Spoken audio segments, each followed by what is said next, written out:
আমাদের এই আইনের প্রতি শ্রদ্ধাশীল হয়ে কোনো লাভ নেই। আমাদেরকে আমাদের বিচার করে নিতে হবে।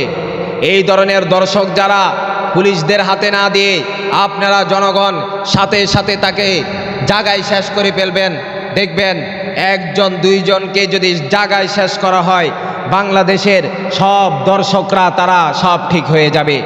আমরা আসিয়ার পরিবারের জন্য দোয়া করি, আল্লাহ তাআলা তাদেরকে সবরে জামিল আনায়াত ফরমান।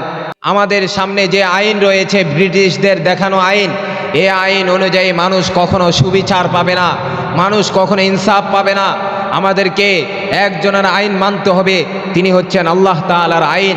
যদি আল্লাহ ইসলামী শরীয়ত অনুযায়ী আইন মানা হয়, তাহলে দেখা যায় এই রামিসার দর্শক যে জায়গায় সাথে সাথে স্বীকার করছে যে আমি হত্যা করেছি, আমি তার দর্শক, সেই জায়গায় কিভাবে আবার তাকে এক সপ্তাহের জন্য তাকে বাঁচানো হয়, কিভাবে তাকে চালান দেওয়া হয়, এক সপ্তাহ তাকে বাঁচতে দেওয়া হয়। এর মানে বোঝা যাচ্ছে যে তার বিচারও হবে না। যেভাবে আসিয়ার বিচার হয় নাই, সেভাবে রামিসারও বিচার হবে না। বাংলাদেশের আইনে আমাদের ব্রিটিশ প্রদত্তা যারা ব্রিটিশ বিনিয়া যারা ছিল, তারা আমাদের দেশে যেভাবে আইন চালু করে গিয়েছে, ব্রিটিশদের দেখানো আইন অনুযায়ী কখনো দর্শকদের বিচার হবে না। ব্রিটিশদের দেখানো আইন অনুযায়ী কখনো দর্শকদের বিচার হবে না। কারণ ব্রিটিশরা তারা আমাদেরকে এমন আইন দিয়ে দিয়েছে, যে আইনের মাধ্যমে, যে ইসলামের যে দিক নির্দেশনা অনুযায়ী যে আইন, সে আইনের ধারও কাছেও নাই।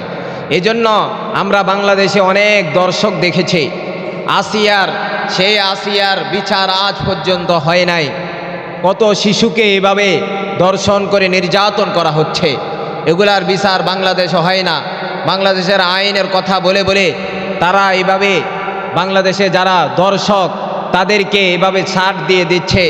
যদি আসিয়ার বিচার হইতো, যদি আসিয়ার দর্শকের সেই ফাঁসি হতো, তাহলে আজকে রামিসার মতো এই ছোট্ট মেয়ের জীবন দিতে হতো না। তাহলে আমাদের দেখা যায় আমাদের যে আইন, আমাদের সামনে যে আইন রয়েছে, ব্রিটিশদের দেখানো আইন, আমরা চাই বাংলাদেশের আইন মানুষের আইনই সবচেয়ে বড় আইন। আমাদের গণতন্ত্র আমাদেরকে যেভাবে ইসলামী শরিয়া থেকে দূরে সরাইয়া দিচ্ছে না, গণতন্ত্র আমাদেরকে শিক্ষা দেয় যে সেকুলারিজম, গণতন্ত্র আমাদেরকে ইসলাম থেকে দূরে সরাইয়া দেয়। গণতন্ত্রের মাধ্যমে মানুষ কখনো সুবিচার পায় না, ইনসাফ পায় না। বরং আমাদেরকে যদি শরিয়া মানি, তাহলে অবশ্যই ইনসাফ আদলের সাথে এই যে রামিসার দর্শকের সাথে সাথে তাকে প্রায়ার করা উচিত ছিল। কিন্তু আজ পর্যন্ত এখনো আজকে 3-4 দিন হয়ে গিয়েছে, এখনো তার কোনো বিচার হয় না। তাহলে বোঝা যাচ্ছে